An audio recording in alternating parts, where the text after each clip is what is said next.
শত্রুকে দমন করা, শত্রুকে ধ্বংস করা, তাও আবার দূর থেকে। শুধুমাত্র শত্রুর নাম, তার বাবার নাম দিয়ে শত্রুকে দূর থেকে তাকে ধ্বংস করে দিয়া, তাকে খালাস করে দিয়া। এই হচ্ছে তাবিজের গুণ। তো ভিউয়ার্স, আমি আবারও আপনাদের মাঝে আজকে একটা ভয়ঙ্কর কুফরি তাবিজ নিয়ে আলোচনা করব। এটা এতটাই ভয়ঙ্কর যে এই ছোট্ট একটা তাবিজ একটা শত্রুর জীবন কেড়ে নিতে পারবে। যদি আপনি চান, সে যদি প্রকৃতপক্ষে আপনার শত্রু হয়ে থাকে, তাহলে তার জীবন আপনি কেড়ে নিতে পারবেন এই ছোট্ট একটা তাবিজ দিয়ে। তো কাজটা আমি যতটা সহজ বলছি ততটা সহজ না। এই কাজটা করতে গেলে অবশ্যই আপনাকে আমার ভিডিওটা ফুল দেখতে হবে। আমি যেইভাবে বলবো ঠিক সেইভাবেই কিন্তু আপনার কাজটা করতে হবে। তো আপনি যদি সঠিকভাবে করতে পারেন তবেই কিন্তু আপনার কাজ 100-তে 100% হবে। তাছাড়া অন্য কোনো ওয়ে নেই। আপনি নিজে যদি পণ্ডিতি করবে চান, একটু উল্টা করলে আপনার আজীবনে এই তাবিজ কবজ কাজ হবে না। আপনারা দেখবেন অনেকেই কবিরাজ আছে, অনেক কবিরাজ, সে ভালো একজন কবিরাজ, সব কিছু জানে, তারপরও সে কাজ করতে পারে না। অনেক কিছু দেখাইতে পারে, অনেক কিছু বলতে পারে, কিন্তু তার কাজ হয় না। এর কারণ হচ্ছে উনি বেশি পণ্ডিতি করতে চান। তবে যে নিয়ম আছে সেগুলো সম্পূর্ণ ফলো করে না, তার মনের মতো করে, তার সুবিধা মতো কাজ করে।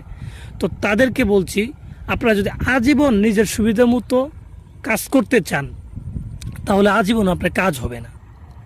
এখানে নিজের সুবিধা বলতে বোঝায় যে তাবিজে উল্লেখ করা আছে একটা জিনিস লাগবে, যেন হরিণের চামড়া লাগবে। তো আপনি হরিণের চামড়া ম্যানেজ করতে একটু কঠিন, এর জন্য আপনি অন্য কিছু দিয়ে ব্যবহার করলেন, অন্য কিছু চামড়া ব্যবহার করলেন।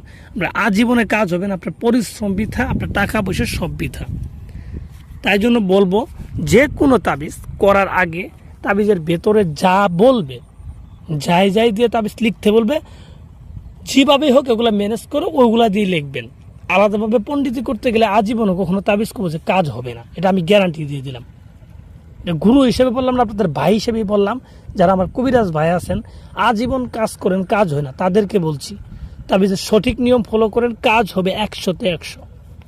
তো যাই হোক, আমি কথা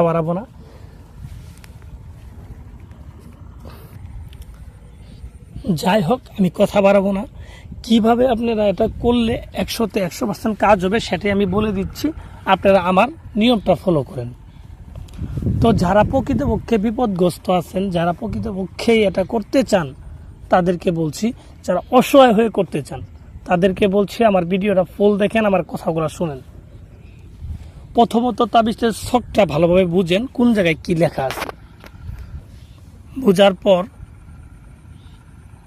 আপনাকে যে কোনো একটা মঙ্গলবারের দিন রাত্রে 11টা থেকে 12টার ভিতরে এই তাবিজটা আপনি লিখে শেষ করতে হবে।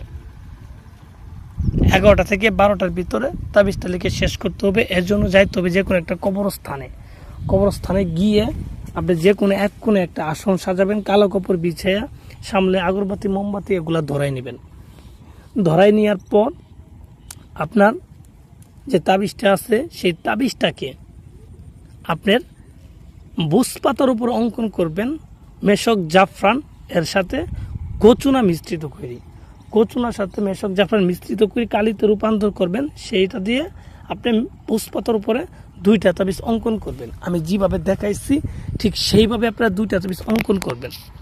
অঙ্কন করার পর তাবিজের নিচে যাকে ক্ষতিটা করতে চান, যে শত্রুকে ক্ষতি করতে চান, তার নাম এবং তার বাবার নাম লিখে দিবেন। সে যদি মেয়ে হয় তাহলে তার নাম, তার মায়ের নাম লিখে দিবেন। এইভাবে 2টা তাবিজেই নামগুলো সঠিকভাবে লিখে দিবেন। লিখে দেওয়ার পর আপনি দেখবেন তাবিজের 4 কোণাতে একটু আতর লাগাই দিবেন।